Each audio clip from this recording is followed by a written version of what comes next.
You may not know this, but the original purpose of Stuff You Should Know was to change people's minds about mail-order marriages. And we certainly did with this episode. We were so successful that we decided to keep the podcast going. I'm just kidding for those of our listeners who have trouble detecting that kind of thing. What is true is that it's a surprisingly interesting episode, and it may very well change your mind about mail-order marriages. I was serious just now for those of our listeners who always think I'm kidding. How about we all just enjoy this episode, shall we? Welcome to Stuff You Should Know, a production of iHeartRadio.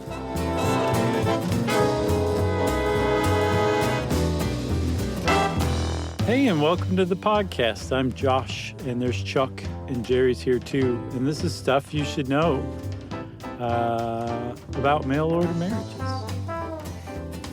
The murky waters. Yeah, really. This is one of those where we researched and read. Yeah. And I think it's one of those deals for me that's like, and this is just my opening statement. Okay.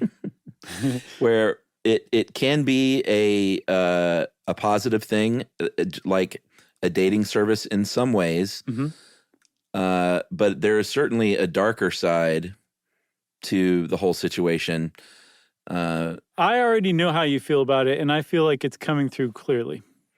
Yeah, I mean, it's one of those really murky things where sometimes you hear these really great stories about people that do are looking for love and find love with someone from another country, mm-hmm. and it works out for everybody. Yeah. And then sometimes you hear about stories where it's sort of what the National Organization for Women's Sonia Osorio calls a softer version of human trafficking. Mm-hmm. Or even worse, occasionally someone turns up murdered. Yeah. I mean, that's the truest dark side. So that's just me level setting, and we can talk about the good, the bad, and the ugly. I think that was a great level set. I generally agree with it, but for me, the jury is still out in thinking about it as a whole because there's so little hard data on this stuff. Yeah. That almost everything is anecdotal. True. And when you condemn something based on anecdotal data, what you've got there is a moral panic, not necessarily something in reality. So I'm a little hesitant to go all the way. The jury's still out for me, but I definitely recognize the same stuff you do for sure. It's definitely there. It exists. It's just, for me, the question is, how much does it exist, and does the good outweigh the bad? And I don't know. So we should probably actually define what we're talking about here, because most people, I would guess, are familiar with mail-order brides. They're more recently, they've come to be called mail-order marriages because they've been extended to same-sex couples in the United States. But then also, even more generally, it's called international marriage brokerage, right?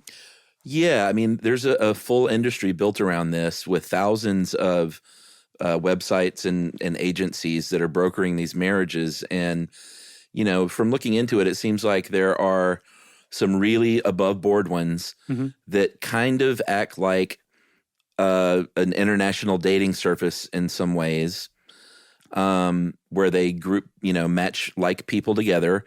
And then it seems like there are a lot of really sketchy ones that charge people a ton of money and aren't looking out for the men or the women. Yeah, and none of that money is sunk back into making their website look at all non-kludgy. I saw some really, really bad websites. I mean, so bad, man. I think I saw Comic Sans at one point. Yeah, it's hard to see those and not think, well, A, this is a scam, or B, this is a front for some sort of seedy trafficking operation. Right, yeah. It is tough not to think like that. But what we are talking about generally is a marriage where the husband and the wife are generally unknown to each other, maybe have met once, but if they did, it's possible it was just a day or two before. Mm-hmm. Or maybe they've met once or twice and have done some correspondence back and forth for an extended period of time. But that's pretty new. In the classical definition, they're generally unknown to one another. And one of them, usually the bride, travels a very long distance from home to move to the husband's home and make a life there and be married. That's not the Webster's definition. There's a lot more stumbling in my definition, but I think that generally gets it across.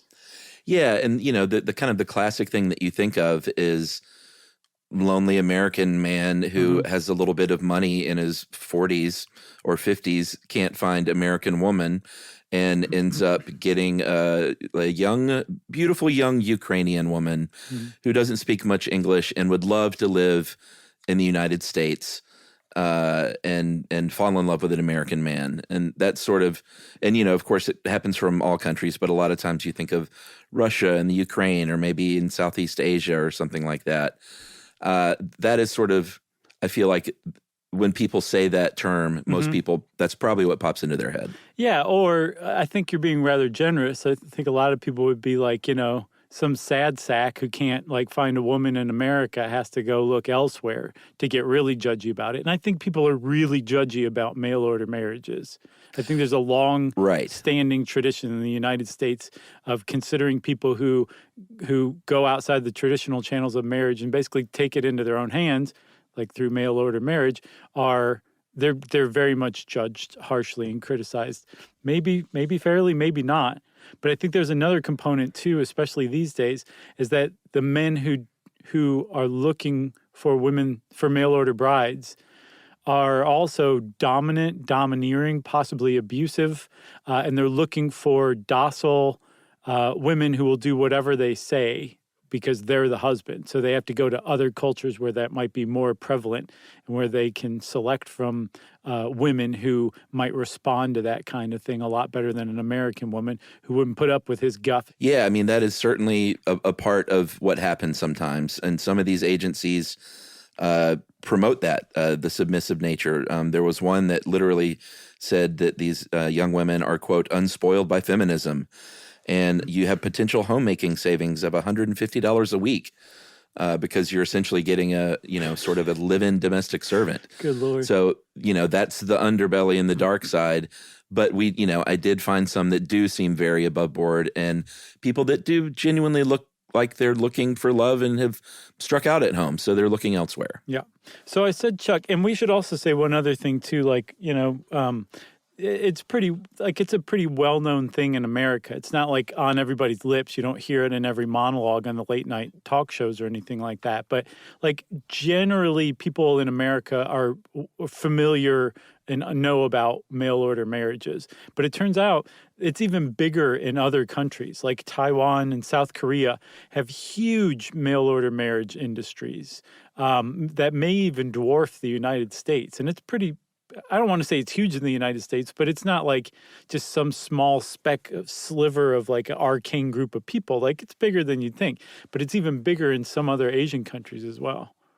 Yeah, and Dave Roos helped us put this together, and this was a tough assignment for him, but he used a lot of information from a book by a legal professor originally from the University of South Carolina named Marcia Zug called Buying a Bride, insert colon music, Jerry, an engaging history of mail order matches, where it seems like she gives a fair but fairly full-throated defense of its history through the ages, as far as, and we'll get into this, but as far as an opportunity for a lot of women to gain more agency and to gain more rights at a time when they might not have any, all the way up through today, where she still defends it to a certain degree and says, sure, these situations can be bad, but what's really bad is what undocumented immigrants have to suffer through in this country, because they have no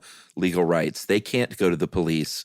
They can't leave their spouse or their partner for fear of deportation. And it's an interesting take, I think, and I'm glad that Dave found this book, because I'm not sure that I would have been as fair.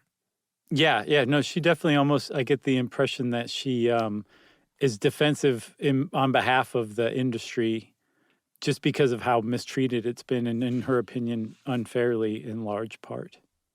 Yeah, so because I think it very much has an anti-feminist rap for good reason, but she does make some compelling arguments that throughout history it wasn't that way at all, and I guess we can go ahead and dive into some of that. Yeah. In the early days of mail order marriages in the American colonies, Yeah. there was a lack of women problem in the early colonies. I mean, like the earliest colonies. We're talking like Jamestown here. Yeah, like, the Puritans and Pilgrims, they may have come over with their families, but there were a lot of single men that came over, and a lot of them, some of them may like run off with an indigenous woman and live among her tribe and be like, you know what, I'm kind of done building things for Jamestown. I'm out of here. Yeah. So that's no good if they're looking for young men to like kind of help build up these young colonies. And then other ones were just lonely and said, hey, there are no women over here. What are we supposed to do?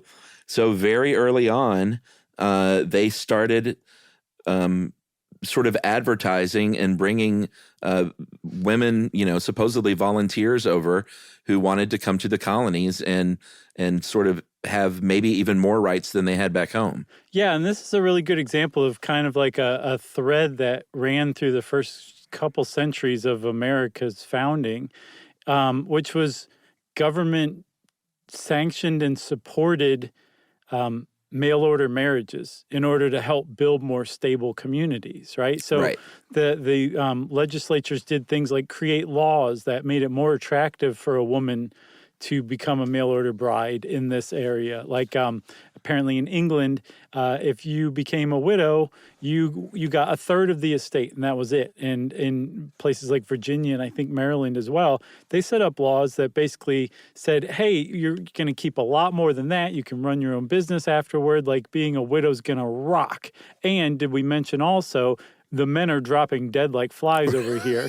So Yeah. your husband's probably going to die pretty quick. So if you don't like him, who cares? You still get to keep all this inheritance, and you get to keep the business, and you can't do quite that well for yourself under those circumstances back in England. So that attracted people. And that was like the government saying, like, please come over here and marry these strangers that you've never met before. Yeah, and it made sense for a lot of these young women because many of them were they were from like the servant class, let's say. So they were looking at years of servitude in England. And then they basically were like, well, hey, forget all that. Why don't you just come over here, get married? And like you said, I think the stat is even 1 in 3 marriages lasted 10 years. Yeah. So they did kind of sell them on the fact that, if it's not so great, he'll probably be dead soon enough. Yeah. And then you can have his stuff. Yeah. And it actually, I mean, like that actually did attract some women. I think at least I don't know if we have the number, but there definitely were what they called tobacco wives who came to marry new tobacco planters who were setting up their own fortune. And I actually had to prove that they were of financial means by donating 150 pounds of gold leaf tobacco to the Right. Virginia company to take part in this, right? And so that lasted as long as it lasted, or as long as it needed to. And as the Eastern colonies started to like become more self-sufficient, became less rowdy, became more family-oriented as far as the Europeans were concerned, the need for like those mail order schemes kind of went away. But then as America kind of expanded further and further west, the frontier kept recreating itself in different places. So, it went from the eastern colonies to, along the Mississippi, and then further and further out west. And every time it did that, this new iteration of the frontier was settled by rowdy men, and they would have to figure out a way to attract women to come out to marry the rowdy men, so they would stop beating each other up in bar fights and become more productive citizens. And that kept going on throughout the 18th and 19th centuries in the United States. Yeah, and if you're already thinking, guys, this already sounds terrible, these marriages based on these financial arrangements. Yeah. And despite these promises of a better life, like that's kind of what we're talking about. Like, welcome to marriage in the 17th and 18th century. Yeah, don't be so naive. Yeah, that's kind of what it was. And Dave made a good point. Like, the notion of marrying for true love, that's a very much like a 20th century proposition. Yeah. even if it wasn't a mail order bride situation, it was someone's dowry or parents sort of arranging marriages and saying this family should marry this family, which still goes on today, I should point out, among like the blue chip and the high society. Sure. Like, and Arthur had to marry Susan. Let's not forget that. Everybody with a Habsburg jaw was an arranged marriage, I'm guessing. He couldn't marry Liza Minnelli, the young waitress from Queens. Sorry, I didn't realize you were making the movie reference. I thought you were... What other Arthur and Susan? I thought you were using like Biff and Muffy, like general. Oh, Arthur and Susan. Like okay, Blue sure. Blood. Names.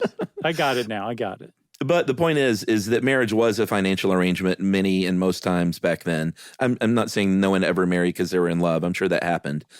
But it had to tick a lot of boxes back then. So it was just sort of the way it was. And so this solved problems for early settlers and for westward expanders. They made things really attractive in California for women. They made it easier to divorce your husband if you wanted to. They made it easier or just legal to own and buy and sell land, which is not something you could do at other places in the country. So they were trying to make it an attractive situation for women to move west because they needed men and women out there. And I think between 1850 and 1860, the population of women in California increased from 3% to 19% of the total population. So it was working. Yeah, it was. And it wasn't just California, but Washington State also participated. I think Oregon may have as well. And there would be these schemes, and I don't mean scheme like, like dastardly scheme, but like a plan. A good scheme. Yeah. Where like a guy would go around to the bachelors out in like Washington territory and be like, give me $100 or I think $300, which is about $5,000 today. And I will bring you a suitable wife. At least one guy did this. Asa Mercer was a marriage broker, and he would go back east, say, hey, there's like this great booming economy out west. Why don't you come with me? And like he would return with like 100 women, and some of them would get married immediately. Some would wait. But it was like another thing where there was a need for women to stabilize an out of control male population. Yeah. And, Zug points out very fairly in her book that some of these Mercer girls as they were called, from Asa Mercer's operation, became abolitionists. Some became women's rights advocates and social reformers. One of them's name was, this great name, Mehitable Haskell Elder. And she organized the 1871 Women's Rights Conference in Olympia, Washington, and recruited one Susan B. Anthony as the territory delegate for the National Women's Suffrage Association convention. Yeah, right. So, in a lot of cases, these women did find agency and they did get out of a better situation than they were in back east. Hey, so you want to take a break and then we'll talk about the probably what was the real birth of mail order marriages? Sure. Okay. We'll be right back.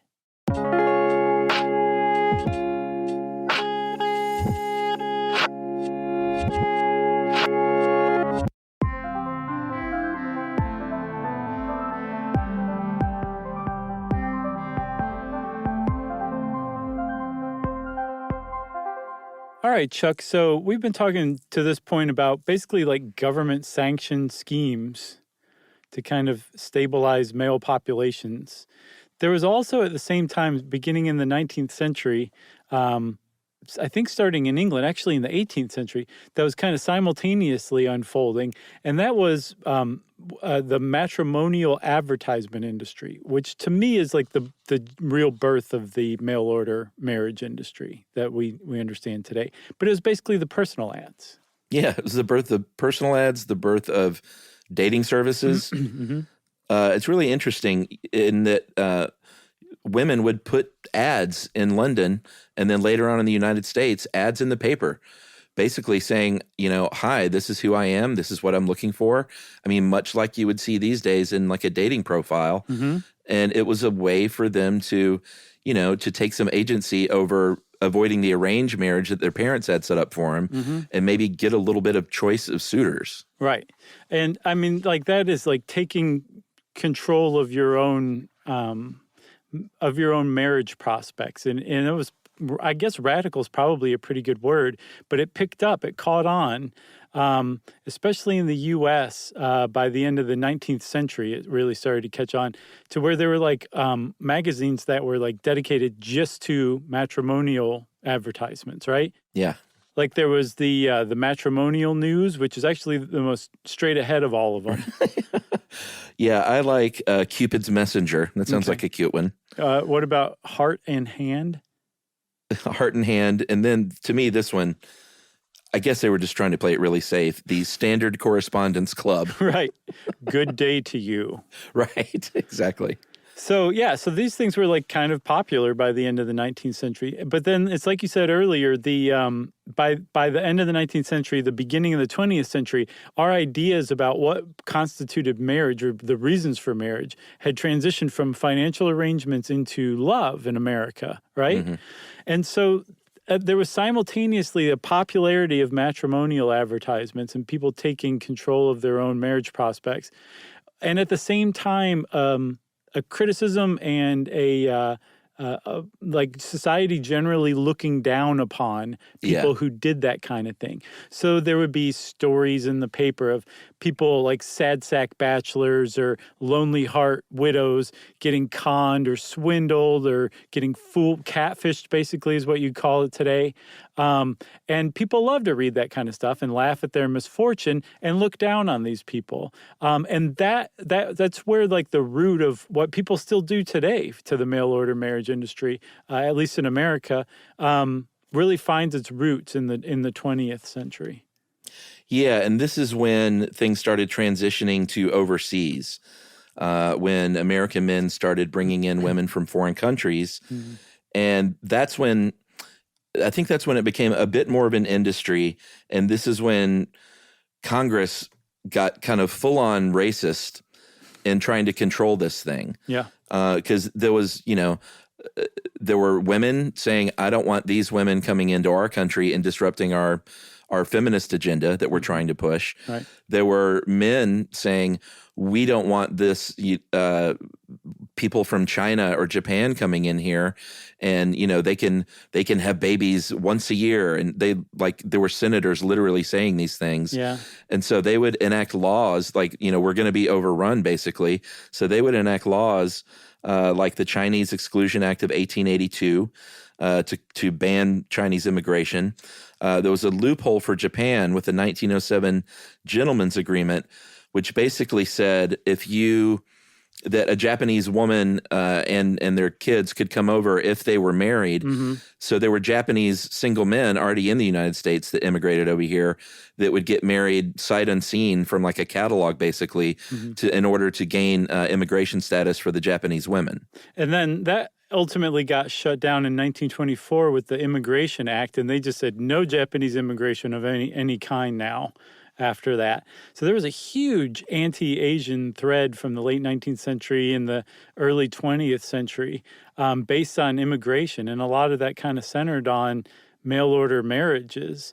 But then one of the other things that really kind of cropped up as a result of mail-order marriages going from like women back east or women coming from Europe to women coming from Asia to marry white American men, was there was this idea that the women were nothing more than like looking for a green card, basically, American citizenship, trying to escape their own country. And you run into that criticism today, I mean, just as much as you would have back in 1924 when they passed the Immigration Act against Japanese people. Oh, yeah, because, and this is from Zug's book, she talks about, Mexican women, Greek women, Asian women, Jewish women, Italian women.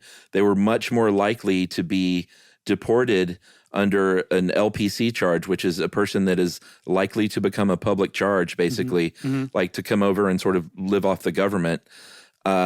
If they were from these countries, and a way around that was to get married and get that green card. So that criticism came pretty straight away, I think. Right. And then the other one is that that they were basically all just sex workers in disguise coming over under the guise of being mail order brides, but really they were coming over here to prostitute themselves and behave immorally. And again, this is another accusation that you see today, except the onus has, or the focus, the empathy, I guess, has evolved from being put on society, being attacked by these immoral women, to the women themselves being trafficked by international criminals. But it's still generally the same accusation. It's just altered itself some. You know what I'm saying?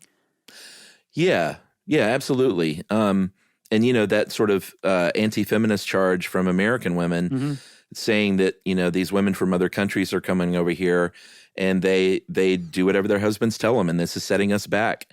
They would say the same thing, though, about war brides. If you were a soldier in Korea or Vietnam and brought a woman back over, they would have that same kind of charge levied against them, saying the only reason you're bringing these women back is because of the power imbalance that is now gained. And, that can be fair to a certain degree. It's really hard to talk about marriage like this without talking about inequity and a power imbalance from the beginning. Not to say that doesn't change and that there aren't great success stories where both partners are equal and they both contribute and they both, respect one another's viewpoints. But anytime you are in a situation where you are bringing someone over from another country that is escaping a bad situation and looking for a more prosperous situation, and you can provide that and you are paying the money to the service for linking you, there's a power imbalance there from the beginning. Yeah, well, there's a power imbalance in that, like, you probably don't speak the language as the mail order bride. You don't have any friends. You don't have any family. You don't have any social structure to depend on. The only person you have to depend on is your husband. And if he's not very nice to you, or even worse, abusive toward you, you're in big trouble. And then it's also, like you said, if you are escaping poverty back home, you might show up with basically no money. And so if you just found out that this guy is not all he's cracked up to be, or he is abusive, or he's actually got a terrible criminal record or terrible credit or all sorts of stuff that you wouldn't have otherwise come over for, you're stuck here. And according to some human trafficking groups, that is a broad definition of human trafficking, where a person is moved from one place to another for financial means and then ends up becoming dependent financially in a situation that they otherwise wouldn't want to be in. They would not have chosen to put themselves in. That's as much human trafficking in a broad definition as somebody being kidnapped and forced into sex work. Yeah, and even if there is no no literal violence or abuse, that doesn't mean that it's an equitable situation, because someone can essentially be almost a captive in their own home. Like you said, if they don't speak the language, they have no advocates over here for themselves or friends to help them and to speak up for them. And it's, you can see why it gets a bad rap for sure. So on the flip side, though, there have to be men out there who just struck out consistently with America, or American women or men, and took matters into their own hands and looked abroad. And the best way to do that is a marriage broker. And there's plenty of places you can do that. And then also the other problem with just basically characterizing mail order brides as nothing but like victims ripe for exploitation is to really miss the personalities of a lot of them, where to put yourself out there as a mail order bride shows or demonstrates like a lot of initiative compared to just staying back home and making do with your lot in life. Like if you're a widow in some countries and you have kids, you might not be remarriable. There might not be anybody who wants to marry you. And so you're doomed to a life of solitude and single motherhood, whether you like it or not. So if you just say, okay, well, that's my lot in life, that's what I'm doing, okay, fine. But if you say, you know what, no, there's another way out, and it might not be the most tasteful thing that I would have chosen for myself before, but I really want to make sure my kids are taken care of, and I'm going to go seek a husband elsewhere, that demonstrates a lot of self-starterness, I guess, that I think kind of undermines a lot of the view of mail order brides as these kind of like simple-minded, docile women that can't fend for themselves or stick up for themselves. Yeah, and it's also a real slippery slope to judge. I mean, we all think like, oh, you should only fall in love with love at first sight, and that should be all it is, and that should be what marriage is based on. Full stop. Right. It's a real slippery slope to judge someone else's situation if it's working out for both of them. If it is a rich old guy in his 60s who is like, you know what, I want to live out the last 15 years of my life with a partner, and there's a beautiful young Ukrainian woman who's like, you know what, I've got nothing going on over here. I don't have a lot of prospects. My country is not, doing me any favors. And so I'm going to go over and marry some rich guy, and we're going to be happy for the last 15 years of his life. And they travel, and they take cruises, and they have a good time together. Like, it's a real slippery slope for someone to come in and say, well, no, that's wrong. Yeah. Because you guys just didn't meet and fall in love, like, meeting in a bar drunk one night, like all Americans. Again, that seems to be a long-standing criticism that stretches back at least a century here in America, too. For sure. Okay, so enough of that. I feel like we should talk about some of the nuts and bolts of the mail-order marriage industry, okay? Yeah, let's do it. Well, let's start. So I found this contemporary journalism from 1986. Your CJ. Right. In the New York Times. And they basically just checked in with the mail order marriage industry at the time. And it gave a really good snapshot of how things used to be. And one of the reasons why mail order brides were called mail order brides, because time was that you would find a mail order marriage service.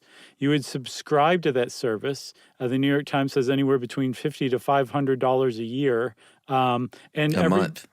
Well, that was for a catalog. Annual subscription was $50 to $500, and then every month or every couple months or maybe twice a month, probably not twice a month, you would get a catalog that was clearly made by somebody who didn't major in catalog making in college, of pictures of like a prospective bride, her stats, physical stats, her likes, her dislikes, that kind of thing, basically a blurb. And you'd flip through a catalog and you'd get back in touch with the subscription service and say, I like number 8972.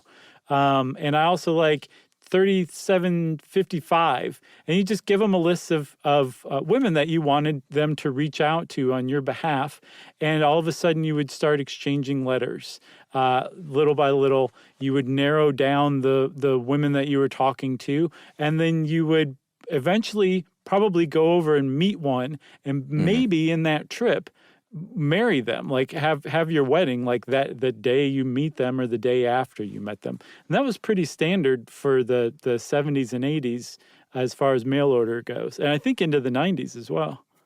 Yeah, and of course it's all online now, and depending on which agency you go through, and like I said, there are thousands, they offer a range of services to bleed you of as much money as they can in the process, right?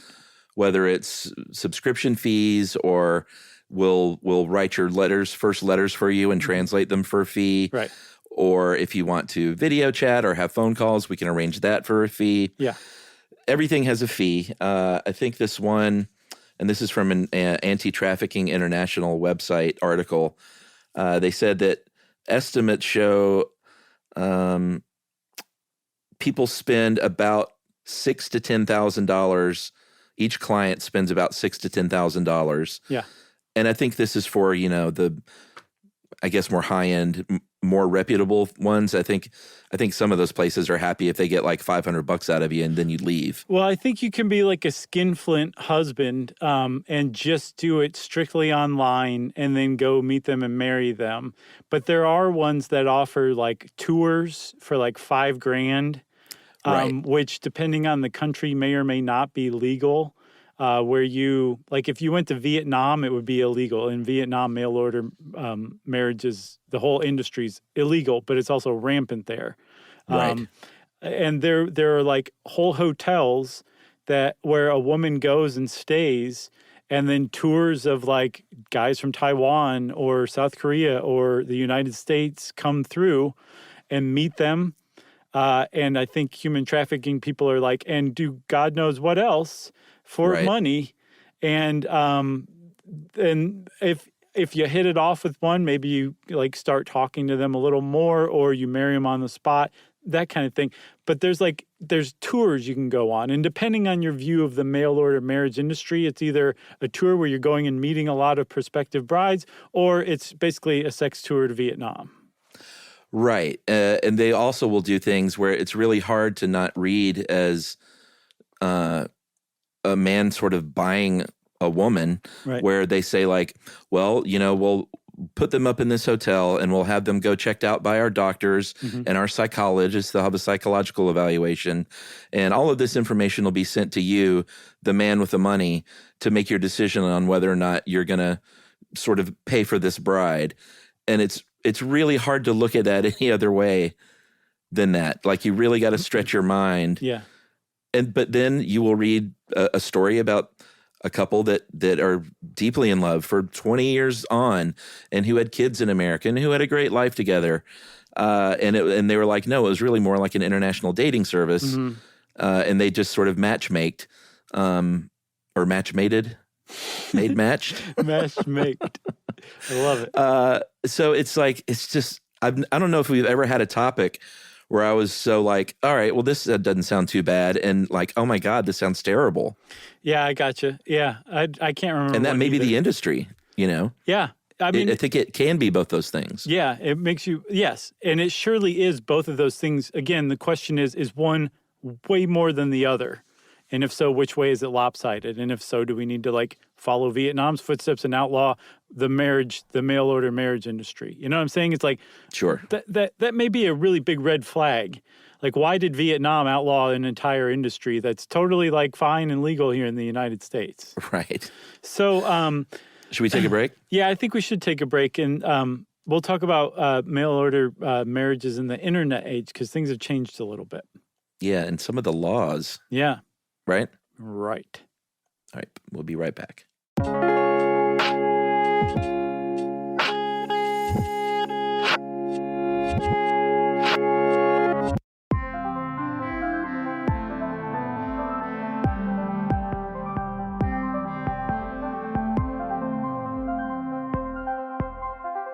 All right. Really quickly, the great article I found that from the Anti-Trafficking International site, they did kind of talk a little bit about what it means for your immigration status and how, because I mentioned earlier that Zug said, who's really at risk are undocumented immigrants because they have no recourse.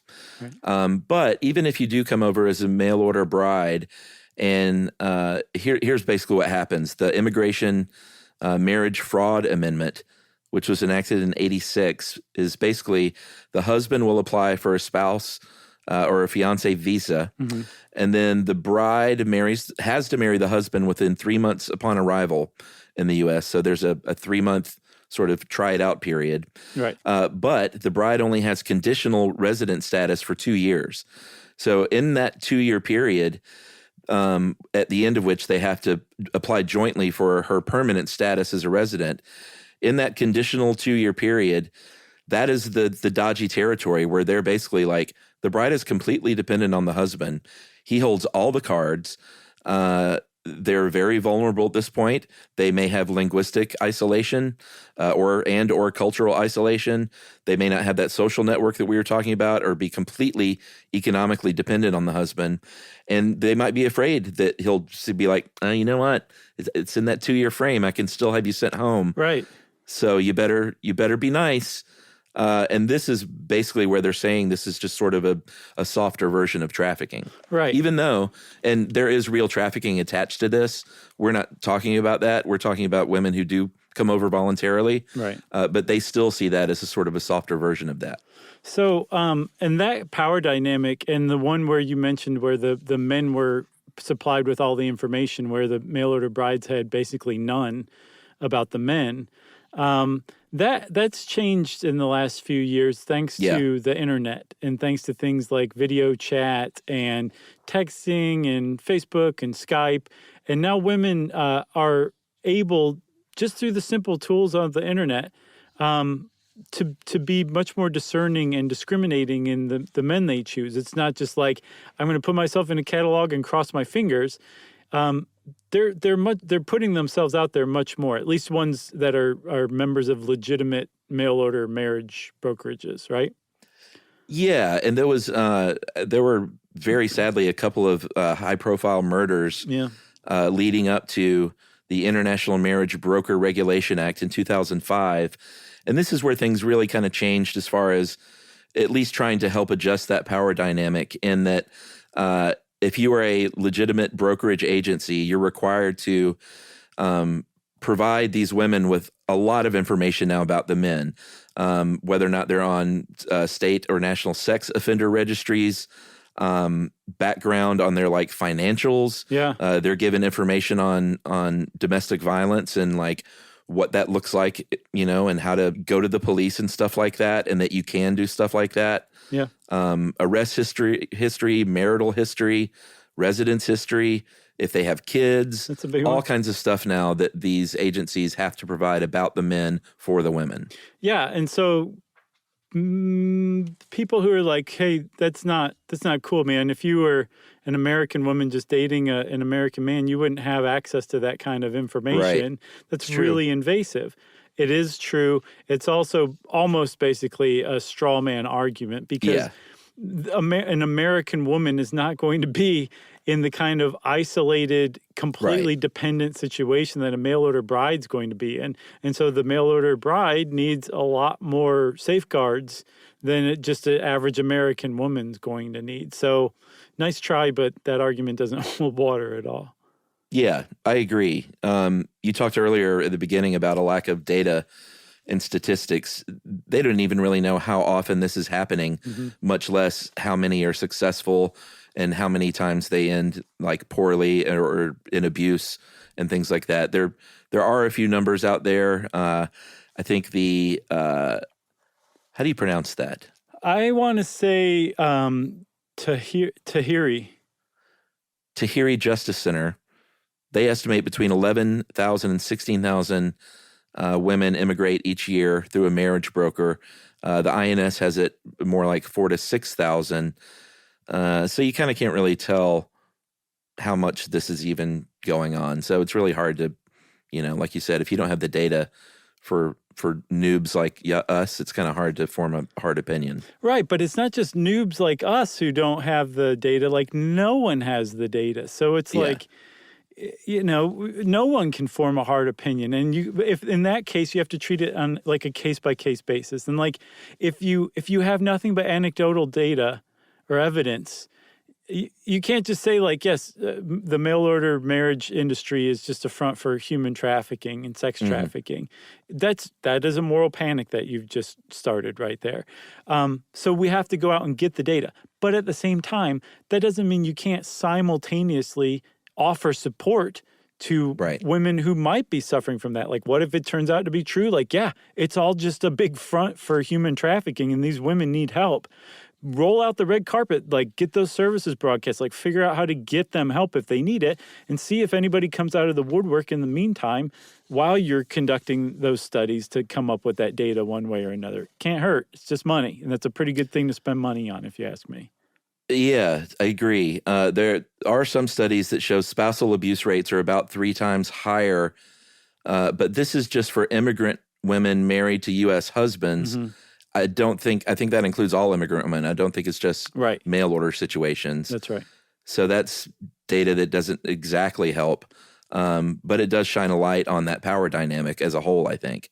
Yeah, and I couldn't tell. Dave mentioned that there were 3 murdered women, mail order brides in the United States, I think between 2010 and 2020 maybe.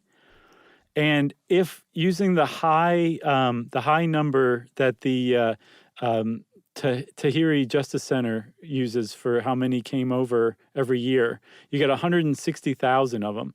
So 3 murders out of 160,000 population is, I think, 0.18%.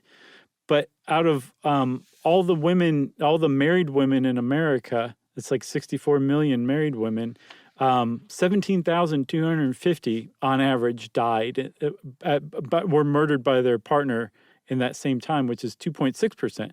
So I probably got the math wrong, but if it is right, then that means you're actually less likely to be murdered by your husband as a mail order bride than you are just as an American woman who was married and just part of the general population. So that's great.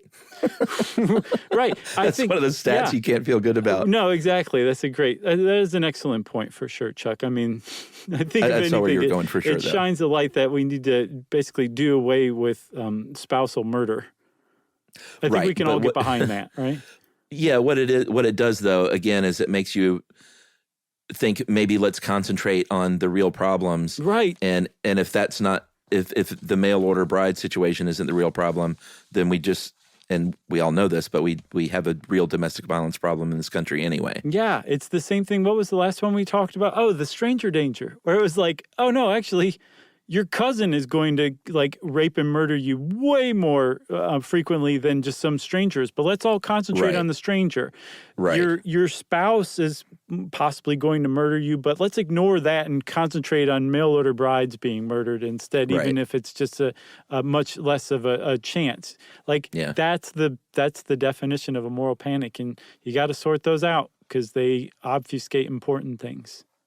Yeah, and at the beginning of the episode, you mentioned LGBTQ rights. That's why we call it mail order marriages now, because in 2013, with the Supreme Court striking down parts of the Defense of Marriage Act, it allowed, and there has been since then, a sort of a big time rise in LGBTQ people doing the exact same thing. And a lot of times, these people in other countries are literally fleeing for their life because they have no rights in their own country as a person from that community. So that's one of those where you look at and you're like, they could literally be saving someone's life by getting them out of their country over here. Yep, that's right.